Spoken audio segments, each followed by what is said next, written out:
Now, to add to his confusion, Christian heard the doleful voices of the damned crying out. He also heard rushing wings going to and fro by his hand.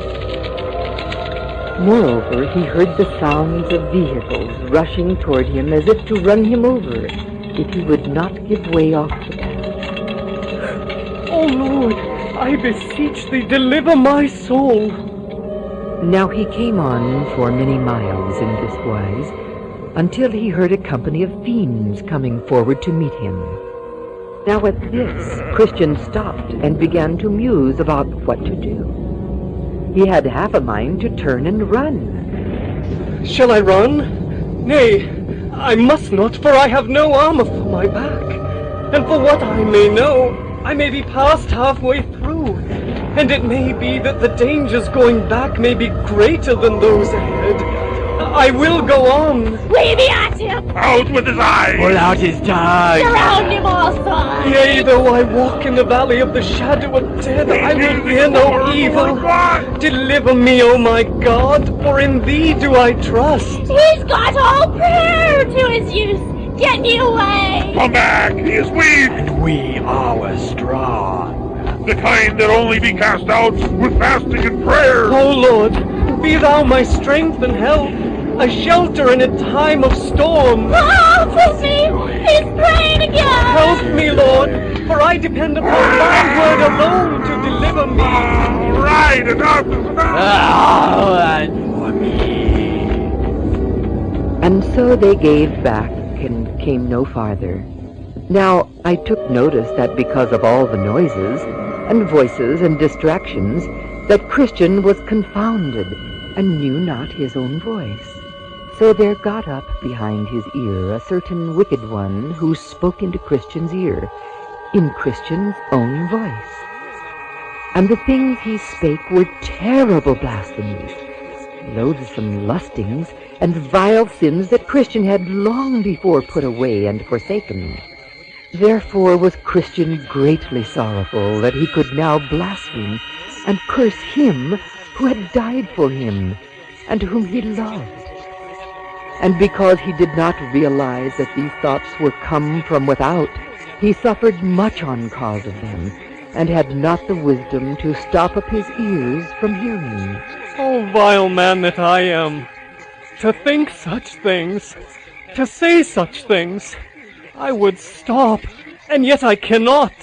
He leadeth me beside the still waters. What? Hear I a voice? Yea, though I walk through the valley of the shadow of death, I will fear no evil, for thou art with me. It is a voice, praying to God.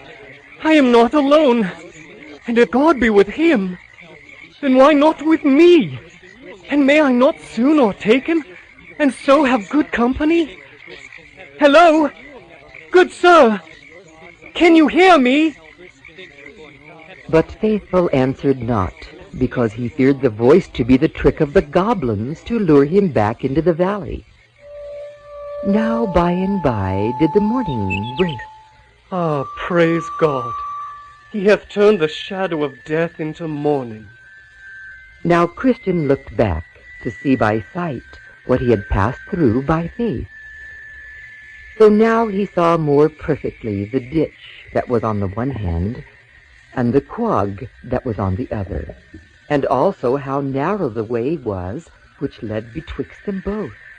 Also now he saw the hobgoblins, and satyrs, and dragons of the pit, not as they had seemed in the night, but as they were in the day. That is, nothing but shadowy vapors, and whisperings that began to evaporate in the light of truth. Praises to God, for he discovereth deep things out of darkness, and bringeth out to light the shadow of death.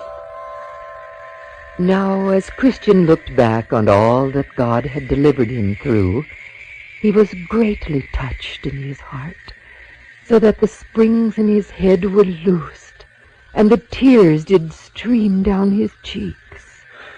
Ah, greatly to be praised is the Lord my rock, greatly to be praised. Then did Christian look before him, and by the light of the sun did see that the way which lay ahead was greatly more dangerous than the way that lay behind. Yea, 1,000-fold more dangerous, for it was set full of snares, traps, gins, and nets here and there, and was so full of pits, pitfalls, deep holes, and treacherous steps, that had it been dark, he had quickly perished away. Praise him again, for his candle shineth on my head, and by his light I go through darkness. In this light, therefore, he most carefully picked his way among the wires, and triggers, and pitfalls that were laid for him. Now I saw in my dream that at the end of the valley lay much blood, bones, ashes, and mangled bodies of men, even of pilgrims that had gone this way formerly. And while I was musing what should be the reason, I espied a little before me a cave, where two giants, Pope and Pagan, dwelt in old time. It was by their power and tyranny that the men whose bones, blood, ashes, and bodies I had seen were put to death. But by this cave Christian went without much danger, because that Pagan has been dead many a day. And as for the giant Pope, he has lost his power of before, and so doth sit in his cave's mouth, grinning toothless grins at pilgrims, and shouting threats after them. You heretics will never mend your ways till more of you be burned. And though I love to be weak now, the day cometh when my deadly wound shall be healed, and all the world shall wonder after me again. Then shall I show you what I can do. But Christian held his peace, and looked straight on before, and so passed by without hurt. Now as Christian went on his way, he saw Faithful before him upon his journey. Ho, Brother Faithful! Wait up, and I will be your companion! No, for I'm fleeing for my life. The Avenger of Blood is behind me, and I cannot stop. Then was Christian something upset, and putting forth all of his strength, did not only catch up with Faithful, but did outrun him. Now when Christian was some distance ahead, he did vaingloriously smile, because that he had so well outrun his brother. But, not taking good heed to his feet, he suddenly stumbled and fell, and could not rise until Faithful was come up even with him. At his coming, he confessed his pride, and Faithful helped him up from his fall. Then I saw in my dream that they went on lovingly together and had sweet discourse of all things that had happened to them in their pilgrimage. Ah, glad I am to have such agreeable company, dear Faithful. As am I. I had wanted to accompany you from the beginning, but you got too much of a head start on me. How long did you stay after I left? Till I could stay no longer, for it became the talk of the town that our city would soon be burned to the ground. What? The talk of the town? Yes, for a time it was in everybody's mouth. And are you the only one to have escaped? Because though they talked of a destruction that was coming, they did not truly believe it. I even heard them call your pilgrimage the desperate journey of a brain-sick lunatic. But I believed. Therefore am I on pilgrimage. Did you see anything of Pliable? Aye. We heard that he followed you as far as the slough of Despond. And verily the mud upon his clothes did agree with the talk, but he would not confess to have so done. How is it with him? He is held greatly in derision, and is much despised. Yea, he can scarce find enough work to feed himself. But why are they against him, seeing that they agree with him? Perhaps it is because he agrees with them only because he is too weak to do otherwise. It hath happened unto him according to the proverb. The dog is turned to his vomit again, and the sow that was washed to her wallowing in the mire. His lot now is 7 times worse than if he had not begun to go on pilgrimage. Well, let us now talk of things that are more pleasant. How has your journey gone thus far? Well, I learned from your experience and was able, by keeping my eyes on the light, to escape the Slough of Despond. But shortly thereafter I met with the most lovely girl. A fellow pilgrim? Nay, but a dweller on one of the many byways. Her name was Wanton, and she was nearly the death of me. Ah, indeed. I trow that it was she who nearly seduced Joseph, and who put him into prison when he gave her the back. It is only by God's grace that you escaped her net. Ah, you cannot imagine what a flattering tongue she had. She caught me and kissed me, and told me that she had been seeking me of a long time. Seeking any that do wear pants, she meant. But do go on. Well, then she told me that her bed was decked with coverings of tapestry, and laid with fine linen brought with her from Egypt. Ah, from Egypt was she? Then it was she that did accost Joseph. Aye, it must have been. She said her bed was perfumed with myrrh and aloes and cinnamon, and she invited me to take my fill of loves until the morning.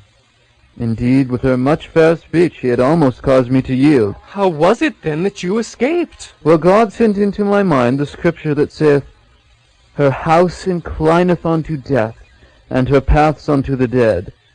None that go unto her return again, neither take they hold of the paths of life. 'Tis a true saying. Aye, and as soon as I heard it in my mind, I knew that I must immediately act, or forever lose my life. So I said unto her, Get thee behind me, Satan. Thou shalt worship the Lord thy God, and him only shalt thou serve. Brother, what did she then? Why, she did cower and fall back railing and cursing me as she went. Then sawest thou her true colours? Aye, her beauty and friendly manner were but bait upon a hook that would have torn my flesh and pierced my soul. And did you see any more of her? No, only that I chanced to look back as I was ascending toward the wicket gate, and I saw that her house was hard joined to Beelzebub's castle. And I saw by her back door a smoking, fuming gate leading down into who knows where. To hell, no less. This is she that did destroy the children of Israel at Kadesh Barnea, when they were about to pass into the promised land. Aye, so I believe. And she again that brought Samson into his blindness. Aye, she hath been the death of many a pilgrim. It was truly by God's grace alone that you escaped her. 'Twas good that you had lodged said scripture verse in your mind, else God could never have called it to your remembrance. Aye, glad I am to have learned it as a child. But did you not meet with other assaults as you came on your way? Oh, indeed. When I was coming to the foot of the hill called Difficulty, I met with a very aged man, who spoke with me thus. Greetings, gentle pilgrim. Whence from, and whither bound? From the city of destruction to the celestial city. Thou lookest like an honest fellow. Be thou content to remain here, and I shall pay thee wages. Nay, but first I would learn more of thee. What be your name? Adam the First. And where do you dwell? In yonder lowly town named Deceit. Ah, and what be thy occupation? My work is to indulge in many delights. Indeed, my house is well stocked with all the dainties of this world. Indeed. And what be thy wages? If thou serve me, thou shalt be my heir, and inherit all. Hast thou other servants? Aye, 3 lovelies of my own begetting. Oh, do I perchance know them? Likely so, yes, likely. They be named Lust of the Flesh, and Lust of the Eyes, and Pride of Life. You may marry she who most appeals to thee. All 3 of them, for that matter, and live with me forever. Why, good sir, I be quite inclined to join myself to thee. Good. Then come along. But wait, what do I see in thy forehead? Why, nothing, I trust. Be so kind as to put down thine arm, that I may see. There be no need. I beheld a writing there. Please, sir, down thine arm. If I must. There. Why, it says, Put off the old man with his deeds. Take no heed to it. An enemy hath put it there. Why, an enemy to thee, but a friend to me. I will not follow thee. What? And why not? It comes burning hot into my mind that when once you have got me into your town of deceit, and firmly married to one of thy daughters, that thou shalt bind me about with the chains of my lusts, and sell me as a slave. No, 'tis a wicked thought. Put it away. Nay, but I put thee away. Speak no more to me, for I will not come near to thy house full of dainty deceits. Good sir, treat me not so. I am a friend. Nay, but get thee behind me. And now adieu. Come back. No, never. All right, then, foolish refugee. I shall send after thee such a one as will make thy way bitter to thy soul. And with that, dear Christian, I gave him the back. But the vile fellow did reach after me, and did give me such a dreadful pinch that I thought he had pulled part of me back with himself. Wherefore I cried out, "Oh, wretched man!" Indeed? Then what? Why, then I turned me onward up the hill Difficulty. Now I was about halfway up, and had gotten to the place where Pilgrims rest. At the small arbor? Yes, I had just gotten near there, when, looking behind me, I saw a man coming after me as swift as the wind. Go on. I turned to greet him, but before I could utter a word, he struck me a most heavy blow, and laid me nearly dead. Without cause? So far as I knew. And when I had come a little to my senses, I said, "Good sir, wherefore hast thou treated me so roughly?" Because of your secret desires to follow after Adam the first. And with that he strikes me another deadly blow upon my chest, and beats me down backwards, so that I lay deadish at his feet again. Had he no mercy? Why, when I had again come to my senses, I cried out for mercy, but he said, Mercy I know not how to show. And with that he knocked me again. Then how didst thou escape him? He doubtless would have made an end of me, except that one came by and bade him forbear. Who was it? I could not tell at first, but as he was leaving, I saw the holes in his hands and in his side. 'Twas our Lord Jesus. Verily so, the very one who did free us from our burdens. Then the man who overtook thee was the law. He spareth none, and he knoweth not how to show mercy to any that transgress him. Aye, 'twas he who came to me when I dwelt securely at home, and said that he would burn my house down about my ears if I stayed there. He did the same to me, and 'twas he who did bind my heavy burden upon me. Aye, had it not been for him, we had both of us stayed in the city of destruction. Then he did to us a favor. Aye, albeit he did it none too gently. Well, at least he played the part of a schoolmaster, and showed us our need. 'Twas he that drove us to the cross. Aye, he doth have his work. What other adventures did you have? Well, I passed the chained lions about noontime, but they seemed quite asleep by reason of the light. They seemed also quite old and useless, having neither teeth nor claws. Aye, paper dragons. Then what? Well, I saw the house of the porter, but having no need of lodging, I continued down into the valley of humility. There I met one called Discontent. He hailed me thusly, Ho! Whither bound? "To the celestial city." Bosh! Go back. "And why so?" Because to wade through this valley is totally without honor. You have nothing to gain, and all thy friends to lose. Which friends? Why, the most important ones, namely pride, arrogancy, self-conceit, and worldly glory. I must needs go through this valley, and if I must lose their friendship, then so be it. But they are thy closest kindred. Aye, but since I have gone on pilgrimage, they have disowned me, and I them. Therefore we are no longer related.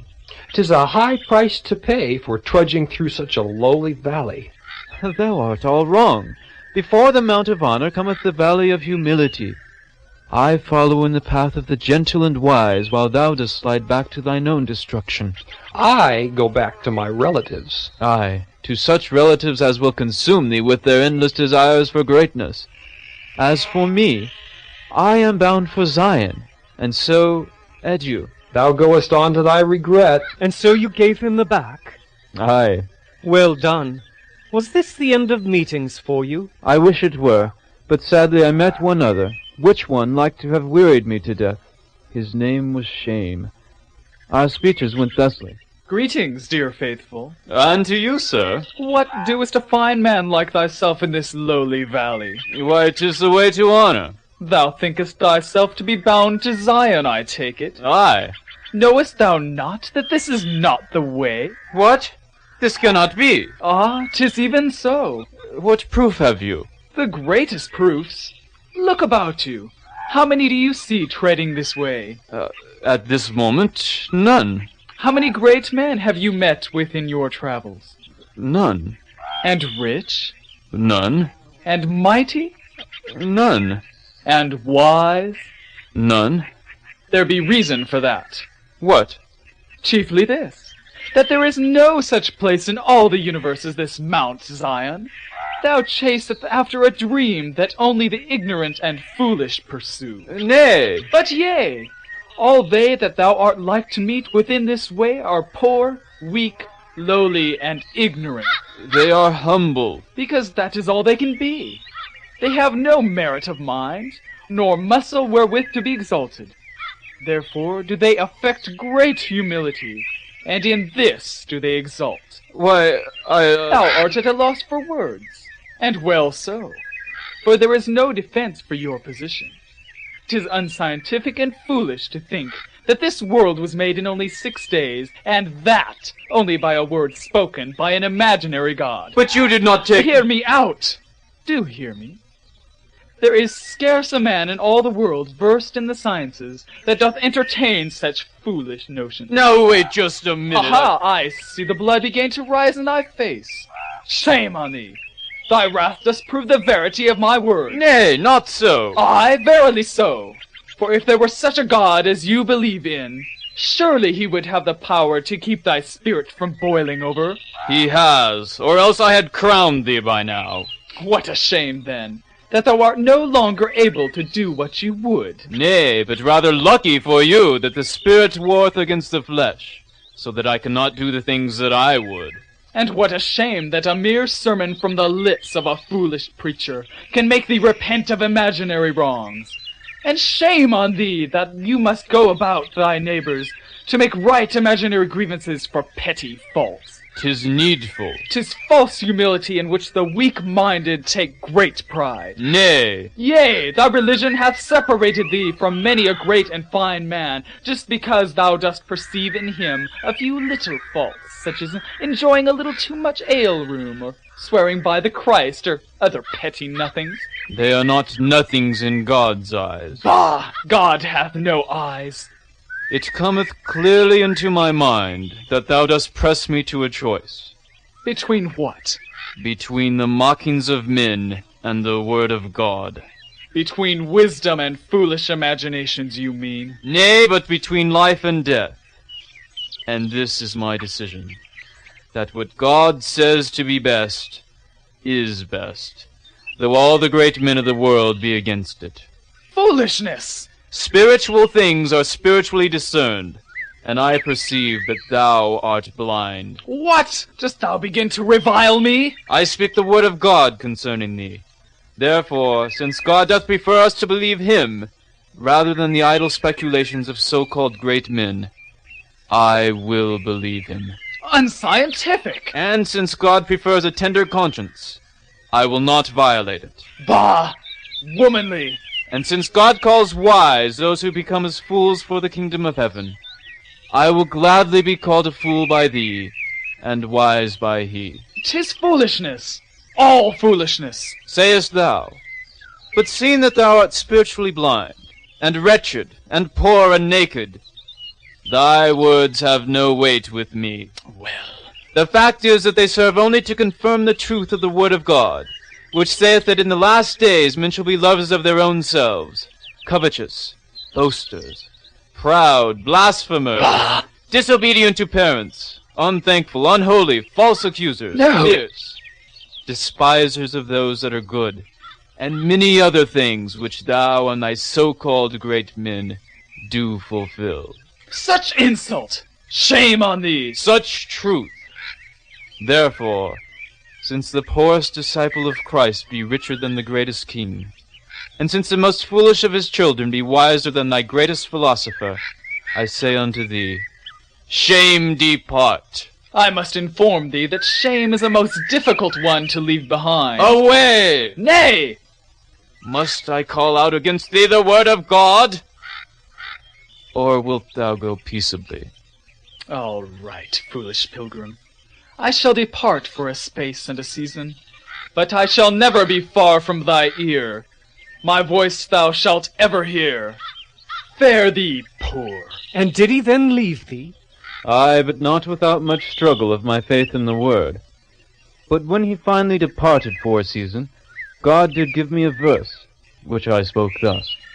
The trials that those men do meet withal, that are obedient to the heavenly call, are manifold, and suited to the flesh, and come, and come, and come again afresh, that now or sometime else we by them may be taken, overcome, and cast away.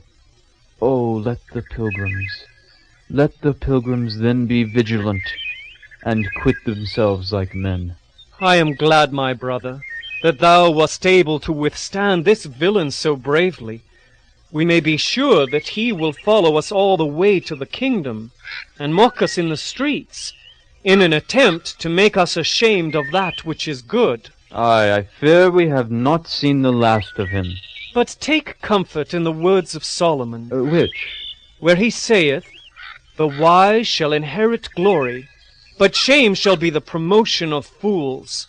'Tis a worthy saying, and resist him we shall. But do tell, did you meet any other along the way? Nay, but I had sunshine all the way, even through the valley of death. But do tell, what did befall thee along the way? Then did Christian recount all that had befallen him. After this I saw in my dream that as they went on, Faithful, as he chanced to look on one side, saw a man whose name is Talkative, walking at a distance beside them. For in this place there was room enough for them all to walk. He was a tall man, and something more comely at a distance than close at hand. To this man Faithful addressed himself. Ho, friend, whither away? Are you going to the heavenly country? Why, verily, I am. Why, then come closer, that we may have your good company. Caution, dear Faithful. I think that this fellow's With a name very is... good will shall I be your companion. A very good will indeed. Indeed, with a very good will. Come, friend, let us talk of profitable things. Oh, so happy I am to hear you speak thus. There be so few along the way that choose to discourse upon serious spiritual matters, and this is such a vexation to my spirit. Oh, such a vexation. I can see it would be. For what is more worthy to occupy our tongue and mouth than are the things of God? Oh, I like you wonderfully well. For your saying are so full of conviction, and there be so many things which we may profitably discourse upon. Oh, that is true. And to be profited by such topics should be our design. That's what I just said. Yes, and furthermore, we may learn what are the great promises and consolations of the gospel, how to refute false opinions, how to vindicate the truth, and instruct the ignorant. Oh, glad I am to hear these things from you. Alas, 'tis for want of such talk that so few understand the need of faith, and the need of a work of grace in their souls in order to inherit eternal life. But, by your leave, such heavenly knowledge is a gift of God. No man can come to it by mere talk. Aye, that I do know very well, and I could give you 100 scriptures for the proof. Well then, what shall we talk about? Oh, whatever you will. I will discourse of things heavenly or earthly, things moral or things evangelical, things sacred or things profane, things past or things to come, things foreign or things near home, things more essential or things circumstantial, provided, of course, that all is done to our profit. Just one moment while I take counsel of my companion. Oh, very wise of you. In a multitude of counselors you know. Brother Christian, seest thou what a brave companion we have got? Surely this man will make a very excellent pilgrim. Why do you smile so strange? This man with whom you are so taken will beguile you. Do you know him then? Yea, better than he knoweth himself. Pray, what is he? His name is Talkative, the son of one Saywell, who liveth both of them on Prating Row. This be Talkative of Prating Row? Aye, this man is for any company and for any talk. As he talketh now with you about God, so will he talk about the circus and the races when he sitteth at the ale bench. Indeed. Yea, in fact, the more drink he hath in his crown, the more of these things he hath in his mouth. Religion hath no place in his heart, or house, or conversation. Why, I had never guessed it. I have been, by him, quite deceived. Yea, verily. He is one of them that say and do not. He talketh of prayer, of repentance, of faith, and of the new birth. But he knows but only to talk of them. Say on more. His house is totally empty of religion, and knoweth neither prayer nor repentance for sin. He is the very stain, reproach, and shame of religion to all that know him. Then must he have occasioned the loss of many souls. Aye, and except God intervene, shall stumble many more. He be a hypocrite then. Nay, but rather deceived. He knoweth not that in the judgment God looketh for fruit, rather than mere talk of fruit. Then it seemeth that Paul spoke of this man, when he called some sounding brass and tinkling cymbals. Aye, by his words he shall never earn a place in heaven, even though he seemeth to speak with the tongue and voice of an angel. Is there any hope of converting him? Nay, he knoweth so much Scripture that he counteth all besides himself as a fool, and so cannot be taught. Then it profiteth us nothing to entertain his empty words. How shall we be rid of him? Go speak to him of the practical power of religion on his heart. I warrant that thou shalt lose his ear forthwith. I shall give it the try. I shall pray for thy wisdom. Well, back I be. Welcome, but what took so long? I had hoped to have gotten into some lively conversations by now. Well, let us fall hard to it now, if you will. But of course, put to me a question. My question be this. How may a man know when the saving grace of God be in his heart? Well, a very good question to be sure, and I answer you thus. First, when the grace of God is in the heart, it causeth a great outcry against sin. Secondly... hold a moment. Should you not rather say, it shows itself by causing the soul to hate its sin? What difference between crying out against and hating? Oh, a great deal.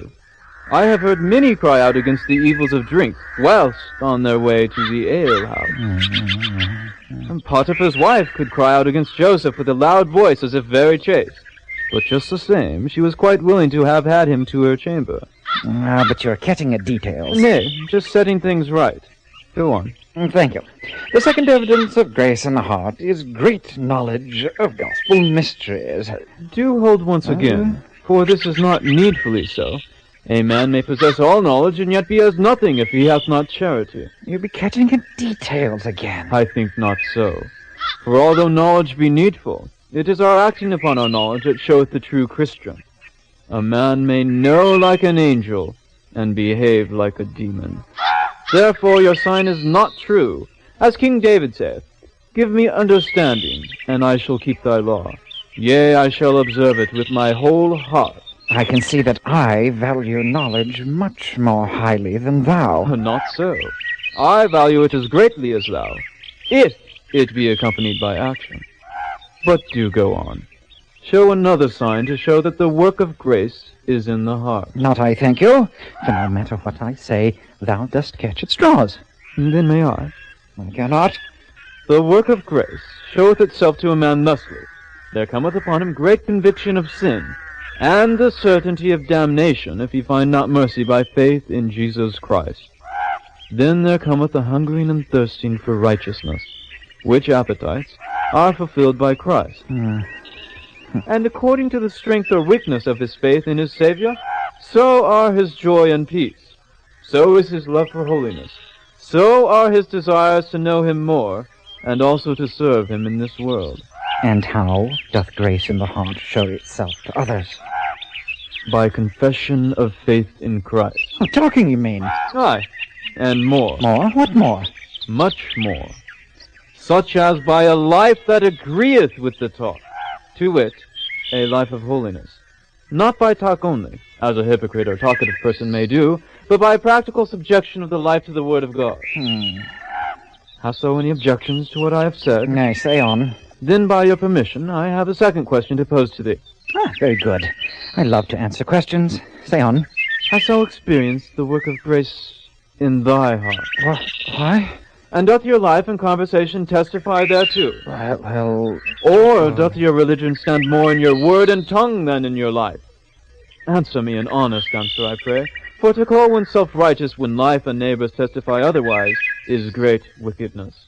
Thou dost begin to meddle in things of private experience and conscience, which things I did not anticipate to talk upon, and I do not feel bound to answer thee in these matters of the heart, and so shall not. As you choose. But tell me, why dost thou ask such questions? You seemed so eager to talk upon religion that I thought I might learn for myself if it be mere talk or true experience. And have you any conclusion? Not yet. But I have heard nothing to belie the things I have heard of thee. What things? That thou art a man whose religion lieth chiefly in talk, while your life showeth the opposite. What? They say you are a dark stain upon the Christian name, and that some have already stumbled at your wicked ways, and that more are in the same danger. Why, the nerve! They say, moreover, that you regard your religion with no more affection than the alehouse. That your religion is on an equal footing with covetousness, uncleanness, swearing, lying, and vain company-keeping. Well, this is an insult, grave insult. Moreover, there is a proverb gone abroad about thee. What? What proverb? 'Tis a proverb spoken of the whore, which saith, She is a shame to all women. So is talkative a shame to all Christians. Well, since you are so ready to believe any lie that floats into your ears, and so quick to make rash judgments, I cannot but conclude that thou be some peevish or melancholy man not fit to be discoursed with by a gentleman, and so I must bid thee adieu. But there is much profitable conversation to be had. Not with the likes of you. Adieu. You see, it is as I said. Your words and his lust could not find agreement, and so he had rather part with your company than with his sins. Indeed. But shall we call after him again? Nay, but let him go. His is the only loss, and he has saved us the trouble of parting from him. For the apostle hath said, From such withdraw thyself. Yes, but I am glad to have had this opportunity to witness to him, for it may come to his mind again some day, and at least I have dealt truly with him, and so am free of his blood. Thou did indeed speak straight on with him, which thing is seldom done in this age. Aye, and for this reason doth sin so greatly abound in the church, and makes religion to stink in the nostrils of all who pass by. Aye, too many debauched and wicked talkers are admitted into the fellowship of the godly, and these hypocrites do puzzle the watching world, put a stain upon Christianity, and grieve the sincere. Oh, that ministers were as true to deal with sinners as thou hast been. Then would they either conform their lives, or find that the company of saints be too hot for them. Methinks myself of a verse. Oh, really? Say on. It may be we can put it to song some day. How talkative at first lifts up his plumes!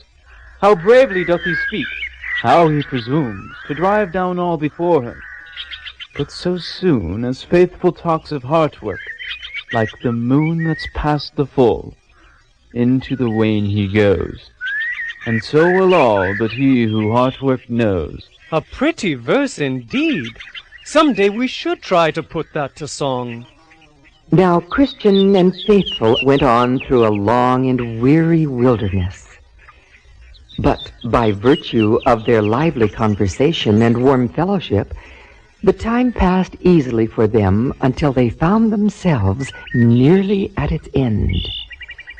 At this point, Faithful chanced to cast his eye behind him and espied one coming after them. Christian, look! Be that who I think it be?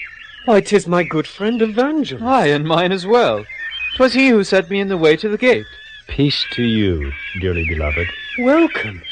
Welcome, my good Evangelist. The sight of thy countenance brings to my remembrance thy ancient kindness and unwearied laboring for my eternal good. And 1,000 times welcome. Thy company, O sweet Evangelist. Oh, how desirable to us poor pilgrims. How hath it fared with you, my little children, since our last parting? Then did Christian and Faithful recount unto him all the things that had happened to them in the way, and how, and with what difficulty they had arrived to that place. Then did he answer them thus. Right glad am I Not that you met with trials, but that you have been victors.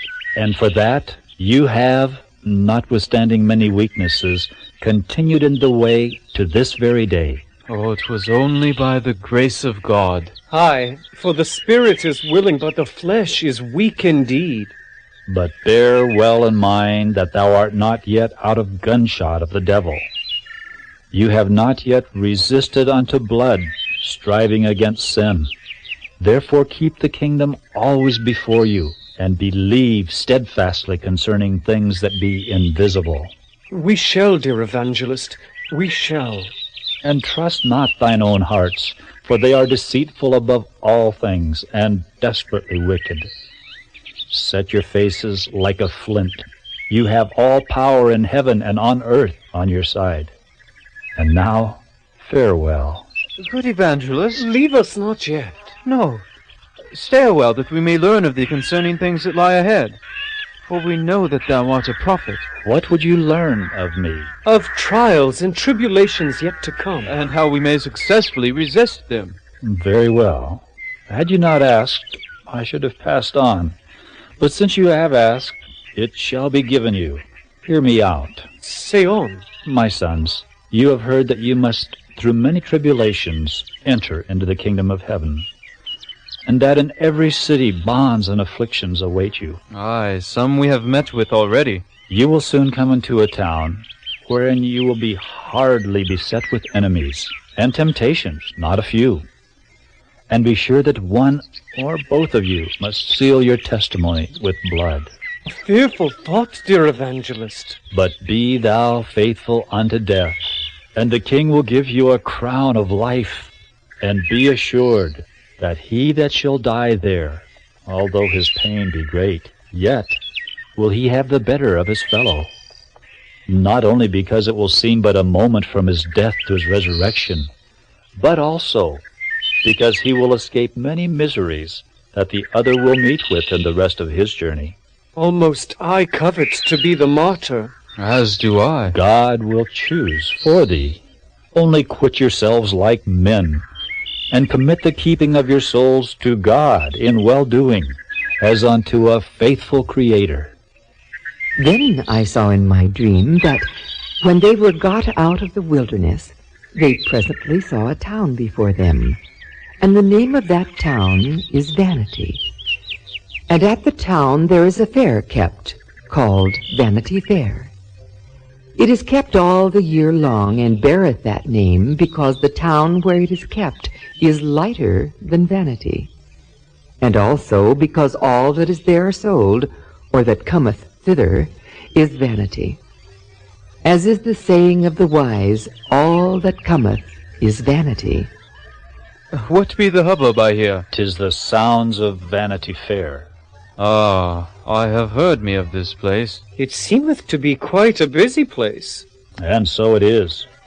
Here are sold houses, lands, trades, places, honors, preferments, titles, countries, kingdoms, lusts and pleasures. Oh my. Moreover, thou shalt find merchandised here delights of all sorts, such as whores, bawds, wives, husbands, children, masters, servants, lives, blood, bodies, souls, silver, gold, pearls, precious stones, and what not. I trust there is no more to your list, dear evangelist. Nay, but you may also see at all times jugglings, cheats, games, plays, fools, apes, knaves, and rogues of every kind. Here, too, are to be seen, without admission tickets, thefts, murders, adulteries, false swearers, and those all of a blood-red color. Well, I be of a good mind to go around this modern Sodom, and avoid of these things altogether. And I second the thought. Is there a better way? Nay, he that would go to the celestial city must pass here through, for this city lieth squarely in the path to life. But why did the Master lay the path through here? 'Twas not his doing. 'Twas almost 5,000 years ago that Beelzebub, Apollyon, and Legion saw that this was the way all pilgrims traveled. Therefore did they contrive to set up this fair, that they might thereby ensnare pilgrims. Then is there no way round? Nay, he that would avoid this town must needs go out of the world. Then have all pilgrims passed through the city? Aye, most notably the Prince of Princes himself. Beelzebub himself did attend upon him, and invited him to buy of his vanities. When he did bravely resist, then did he take him from street to street, and show him all the kingdoms of the world in a little time. Then he offered them all to him, if he would but do him reverence. But he did strike him back with the sword of Scripture. Aye, he passed clear through this town without laying out so much as 1 farthing for its vanities, and so did set us a noble example. Which I intend to follow with a whole heart. Now be your chance, for we are in the town. And I be off to seek more souls. God be with thee. Farewell, dear evangelist. The Lord prosper thee. Well, I am for pressing through as quickly as possible. And I, forward. Ho now! Whither away with such haste? And why dressed in such white and shining linen? Why, 'tis unlike any fabric I've seen traded in this fair. And why weareth the one such shining armor? Did you expect to meet with a dragon or two on the way? We be bound for Zion's golden gate. Did you hear? They seek gold. Oh, would you rather not have pearls? I sell some of the very best. Nay, but we seek the pearl of great price. And what's wrong with my husband's pearls that you won't even stop to look? We be bound for a better land. Better land, you say? Why, that's the name of my realty company, and better land is all we sell. Come, prices be good this time of year, and the interest is the lowest ever. Nay, for I seek a better country, whose maker and builder is God. Are the wares of this fair not good enough for thee? Nay, for we seek to buy the truth. Why, that's what I sell in my church. You do? Why, of course. Come, sample my wares. Of what persuasion are they? Why, any you wish. We have Romish truth, Protestant truth, Eastern truth. What of Jesus? But of course, Jesus truth. He is one of many masters. But there is only one truth. All others be robbers and thieves. Did you hear? He calleth the better part of our people thieves and robbers. Oh? So you call my realty office a den of thieves, do you? And I suppose all my pearl salesmen must needs fall under the same title. All I meant to say is that Jesus is the way, the truth, and the life. We must follow him if we would be saved. Bah! There be many roads that lead home. How dost thou set thyself up as judge over us? I say we box their ears. 'Tis too good for them. Hang them in the gibbet. A den of thieves, indeed. I intend to bring lawsuit against thee for slander, unless yonder mob do the end first. I perceive that things look not well for us, dear faithful. Best be on our way. Aye, on with us. What? Away so soon? Nay, but stay. I have just the piece of real estate such as you deserve. 'Tis about 6 feet long, and I will give it thee free of charge. Nay, we cannot stay, for we be bound for Zion. By so saying, you say that we who dwell here are not bound for Zion. But rather for hell. Supreme insults! Stone them! No, to the inquisitors with them. For all we know, they be spies sent out to sound out the land. We be no spies, but faithful men bound on pilgrimage. By which thou sayest that this town be not good enough for thee, and therefore the people therein be not good enough for thee. And therefore that thou deservest not to pass through alive. Let the mob have at them. Nay, but let me first take them to my cathedral basement, where we have instruments to draw out the truth. Please, good people, let us pass through. We mean no harm. Did you hear? He admits that we are good people. And that means that all your former charges against us were false, and that we do indeed have a case against thee in court. Aye, a case indeed. And thou shalt not pass through without paying for thy crime. Aye, I'll sell a 6x2 yet. If there be any pieces left to bury, here cometh a right fierce mob of ruffians. So, A den of thieves, are we? Followers of falsehood, are we? You have the only true way, do you? Take that.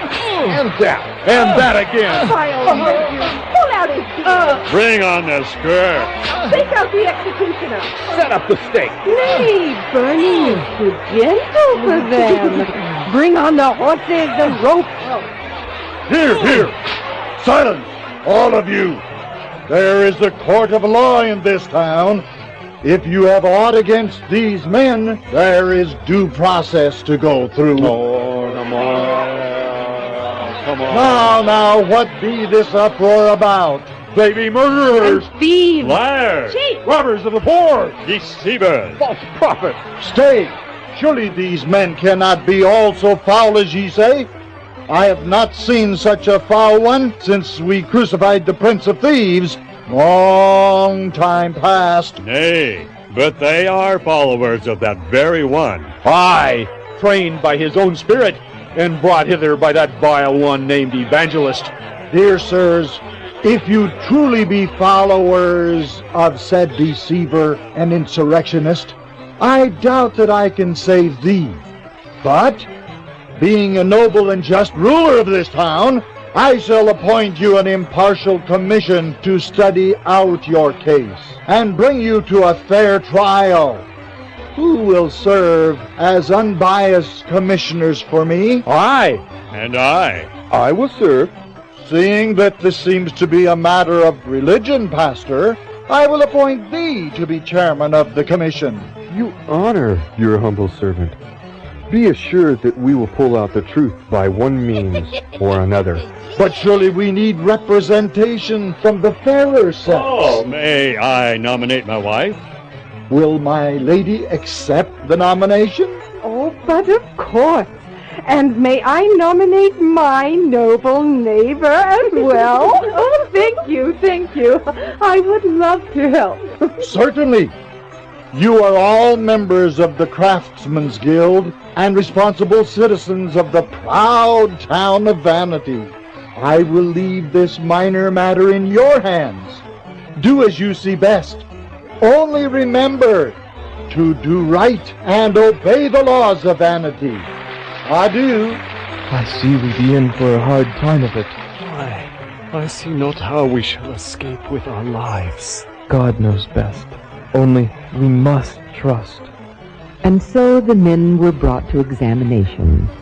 And they that sat upon the council asked them again whence they came, whither they went, and what they did there in such an unusual garb.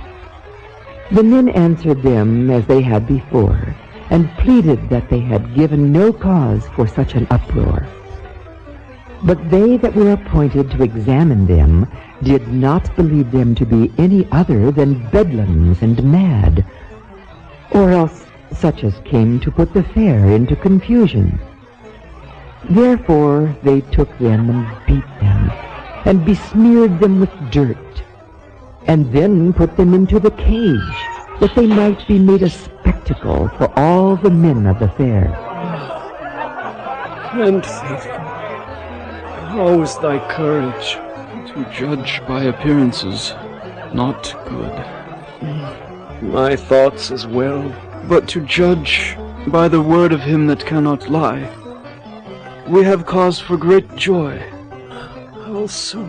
In that we are counted worthy to be partakers in his sufferings. Aye. 'Tis the supreme measure of our Lord's trust in us. Only let us keep our face turned toward the cross, that by beholding we may become changed, and behave ourselves as befits his children. Well, hello there. Top of the morning to you. Do ye find your cage to be comfortable? Greetings, good realtor. Now don't go about calling me good when thou believest not one word of it. He was only returning a polite greeting. Ah, so I take that to mean that it is I who should be blamed? Then, here, perhaps a handful of mud will mend thy manners. And here, have some more. Oh, good day. Greetings, hopeful. I say, dear realtor, Why dost thou treat these helpless ones so roughly? Because they do constantly and purposely add insult to injury. From what I have observed of them, these are no more than men of peace, who seek merely to pass through our town. They have neither said nor done anything to warrant such foul treatment at our hands. What? Are you also deceived? Can any good thing come out of the city of destruction? But just behold their gentle manner and kind words. Oh, good day, Reverend. I could not help but overhear your conversation. Good. Then you can give us your opinion of the matter. Dear Hopeful, dost thou not know that in defending these base men thou dost accuse us? That certainly was not my intention, dear Pastor. I was only... Intentional or no, the effect is the same. We have found these men to be insurrectionists and plotters of the worst sort. I cannot believe this to be true. These men are quiet and sober, and do not return evil for evil, but contrariwise blessing. There are many that trade here in the fair that are far more deserving of punishment than these be. You do not understand the issue, friend. A man may be a base and foul opium fiend, and yet, having found his place here in vanity, may cause no great harm. Those who abhor his ways avoid him, while those who seek for escape find him out and enter his smoky den. He doeth much to destroy the very heart of our youth. It is he who should be put in a cage rather than these sort. No, you still do not understand. These men are come to upset the balance of nature. They, by their words and affected behavior, do put even the best of us vanitarians to shame, and so do cause insult, guilt, fear, and anger. Their message is divisive. Their message is full of hope.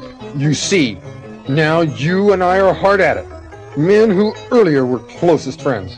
Only because thou dost deal with these men unjustly. So, now thou hast joined them in their false charges. Thou art become more deserving of punishment than they. Good sir, do not seek to defend us. Our God will stand by our side. Nay, but I intend that justice shall be done here. As do I. Good day, Brother Honest. And to you. In so saying, thou dost call me unjust? For which thing I strike thee. Take that! This calls for my staff upon thy crown. Oh! Violent knave, take that in return. And that, down with them.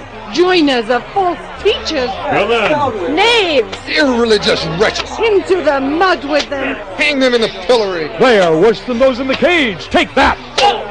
Hold! What be the cause of this uproar? Look and see. Ah, so 'tis the men in the cage, huh?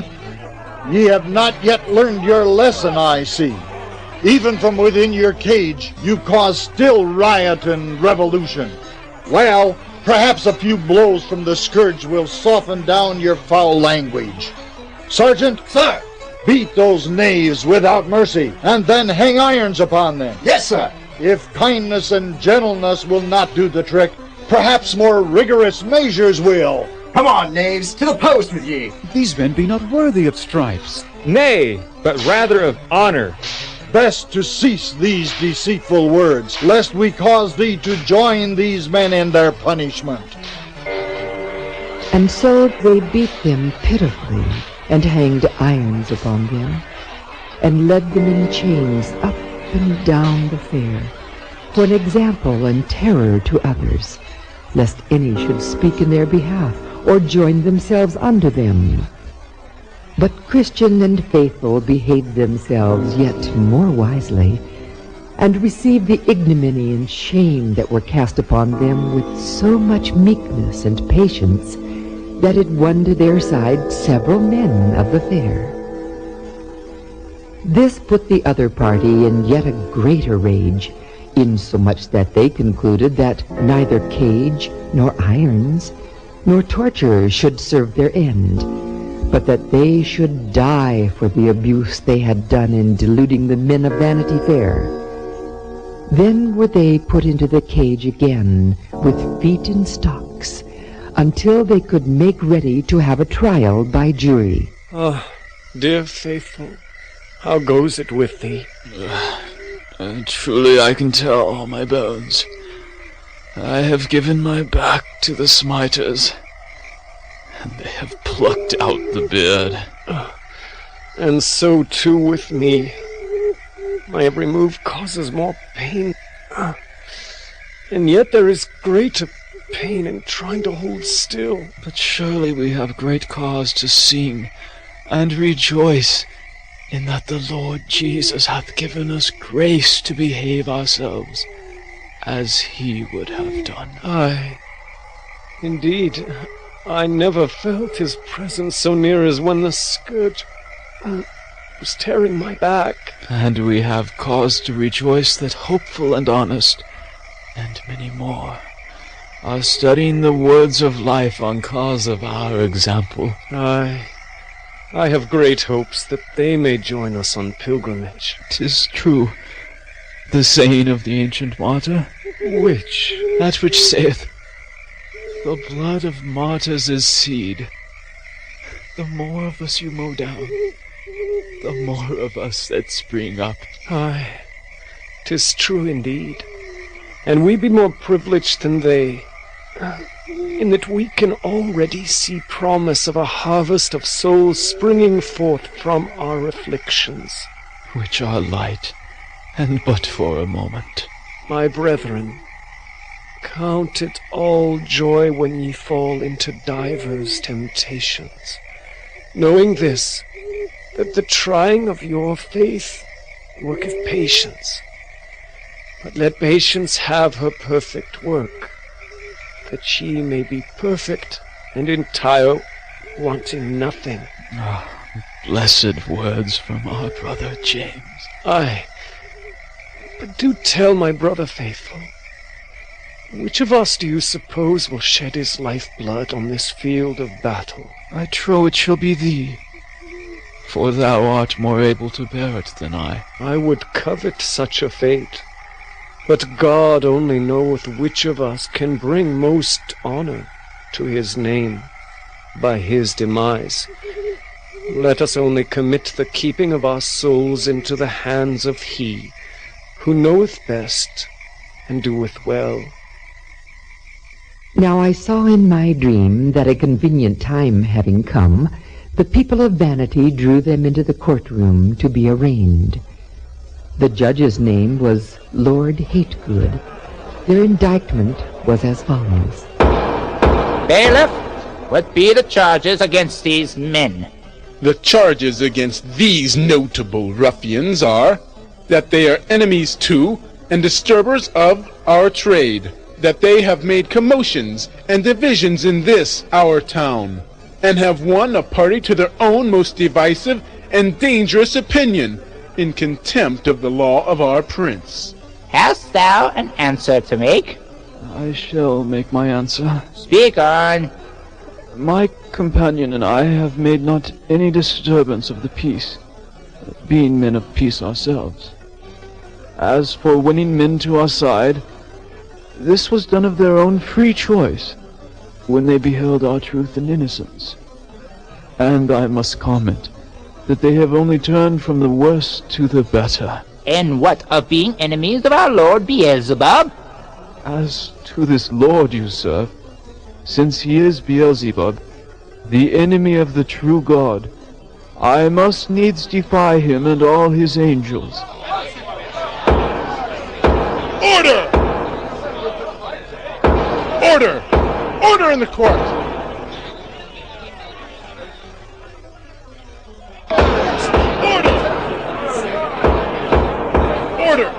Order in the court!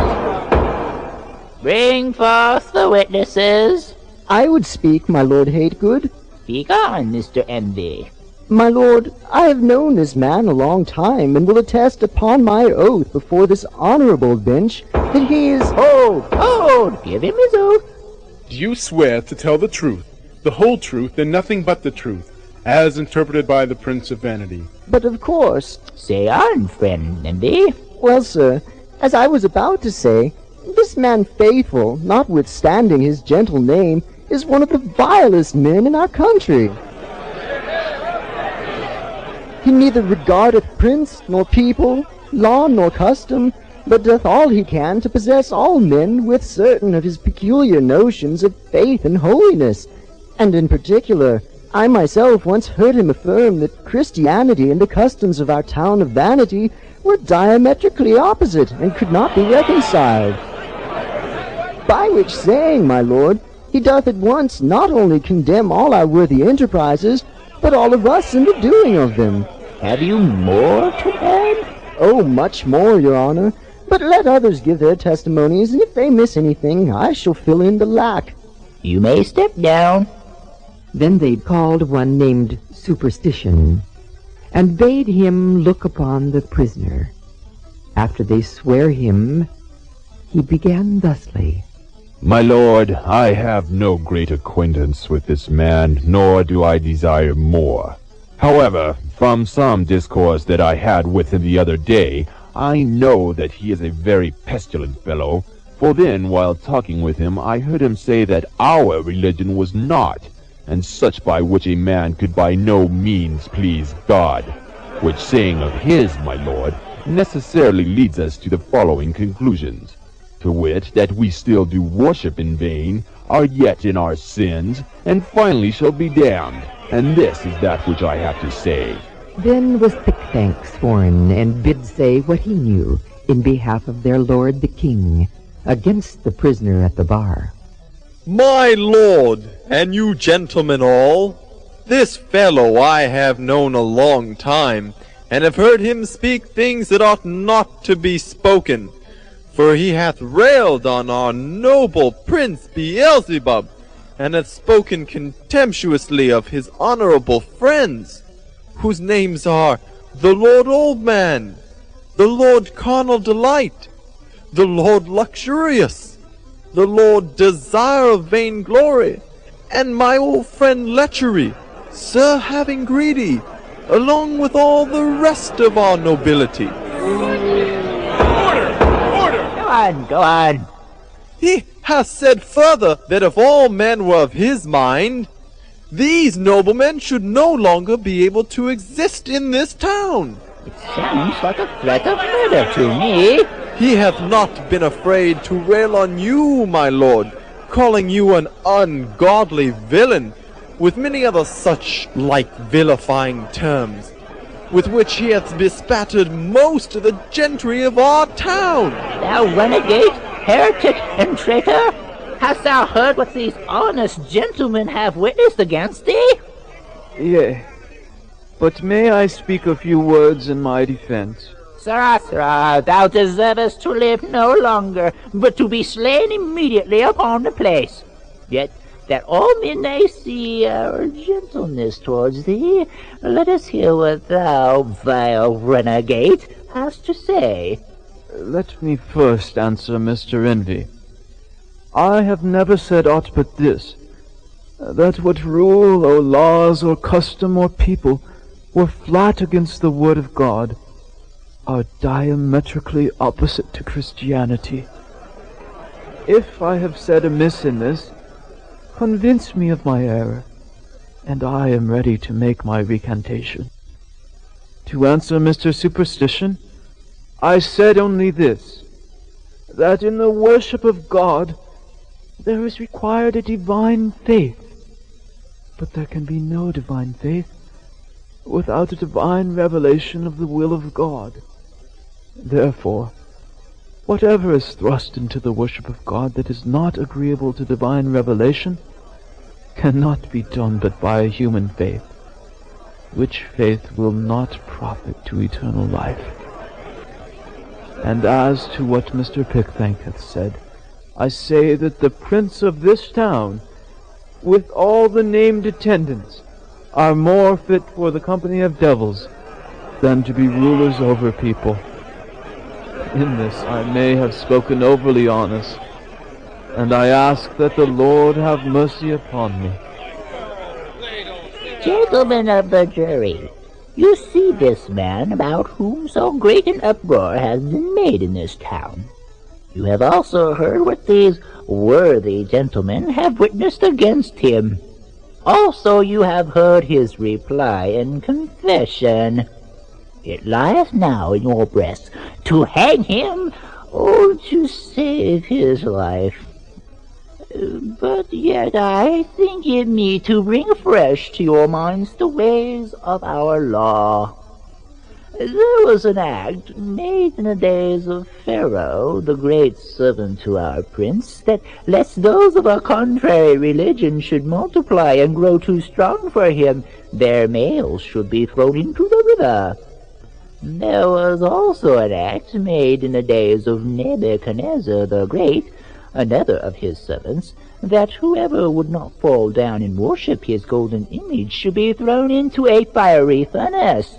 There was also an act made in the days of Darius, that whoso for some time called upon any god but himself should be cast into the lion's den. Now the substance of these laws this rebel has broken, not only in thought, which is against the laws of vanity, but also in word and deed, which must therefore needs be intolerable. Therefore, since he disputeth against our religion, as he hath confessed, he deserveth to die the death. Then went the jury out, whose names were Mr. Blindman, Mr. No Good, Mr. Malice, Mr. Love Lust, Mr. Live Loose, Mr. Heady, Mr. High Mind, Mr. Enmity, Mr. Liar, Mr. Cruelty, Mr. Hate Light, and Mr. Implacable, who every one gave in his private verdict against him among themselves, and afterwards unanimously concluded to bring him in guilty before the judge. The first among themselves, Mr. Blindman, the foreman, said, I see clearly that this man is a heretic. What say you, Mr. No Good? I say away with such a fellow from the earth. And you, Mr. Malice? I away, for I hate the very look of him. And you, Love Lust? I away. I could never endure him near me. Mr. Live Loose? I could not bear to have him about me, for he would always be condemning my ways. Mr. Heady? Hang him! Hang him! Mr. High Mind? A sorry scrub he is. Away with him. Mr. Enmity? Me heart doth rise against him. Mr. Liar? He is a rogue. Mr. Cruelty? Hanging is too good for him. We should have him down to the basement of the cathedral. Mr. Hate Light? Let us dispatch him forthwith. Mr. Implacable? Might I have all the world given to me, I could not be reconciled to him. Therefore let us forthwith bring him in guilty of death. And so they did. Therefore he was presently condemned to be put to the most cruel death that could be invented. First they scourged him, then they buffeted him, then they lanced his flesh with knives. After that they stoned him with stones, then pricked him with their swords, and last of all they burned him to ashes at the stake. Faithful, however, notwithstanding their evil treatment, did behave himself with utmost patience and love, even entreating God for his enemies, that this thing might not be laid to their charge. Thus came Faithful to his end.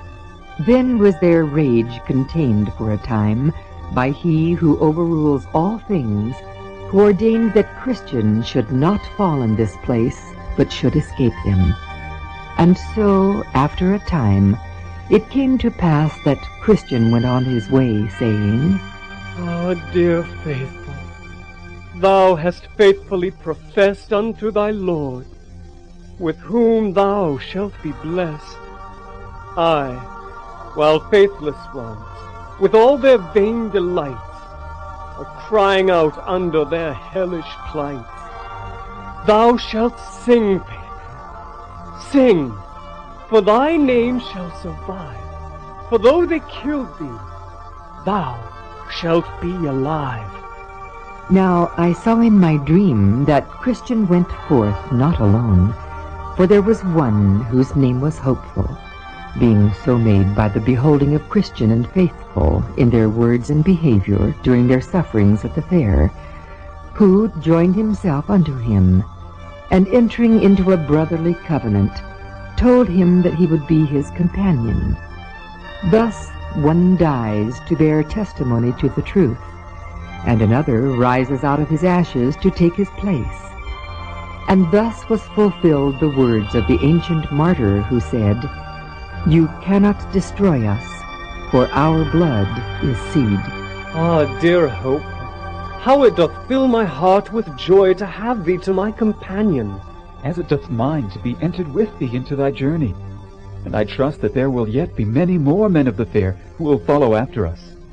So I saw that, quickly after they were got out of the fair, they overtook one that was going before them, whose name was Bunyans. Hail, good fellow. What country from, and whither bound?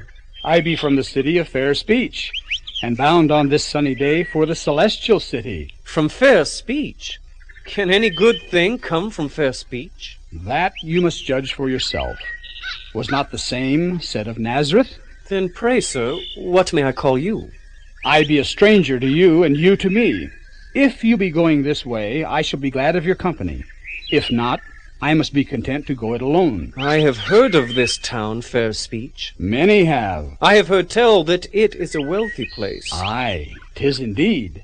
In fact, I have many a rich kindred there. May I be so bold as to ask their names? Certainly.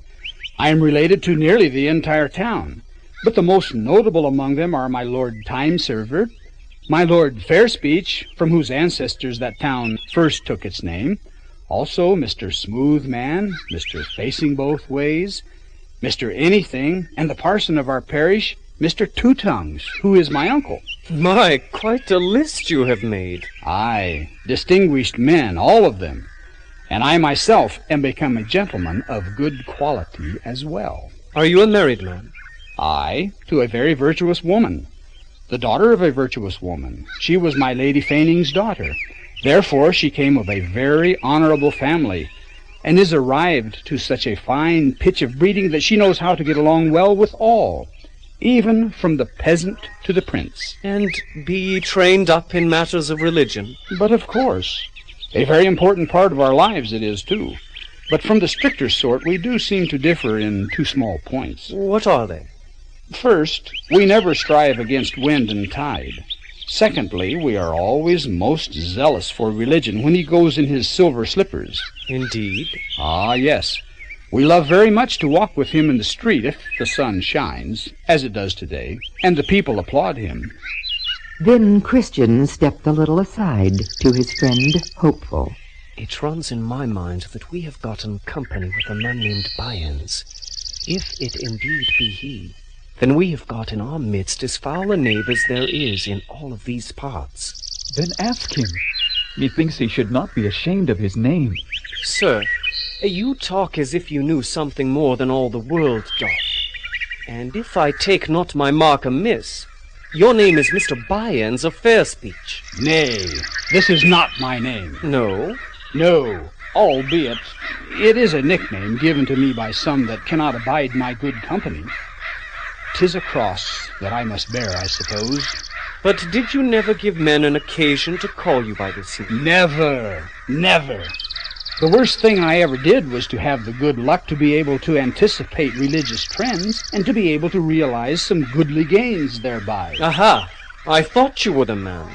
And I must confess that I fear that this name doth more properly belong to you than you be willing to confess. Well, if this is where your prejudice doth lead you, I cannot help it. But if you allow me the pleasure of your company, you will find that I am quite pleasant to travel with. If you will go with us, you must go against the wind and tide. That goes against my opinion. So I thought. You must also confess religion in his rags, as well as when in his silver slippers. No. Yes, and also when he be bound by irons, as well as when he walketh the streets with applause. Stop trying to lord it over me. Let every man be convinced in his own mind, and let me go along with you. Not one step farther, unless you are able to go against the wind, and to confess religion when in rags. I will never desert my old principles, since they are both harmless to others and profitable to myself. If you will not have my company, I shall wait for someone who will. Adieu.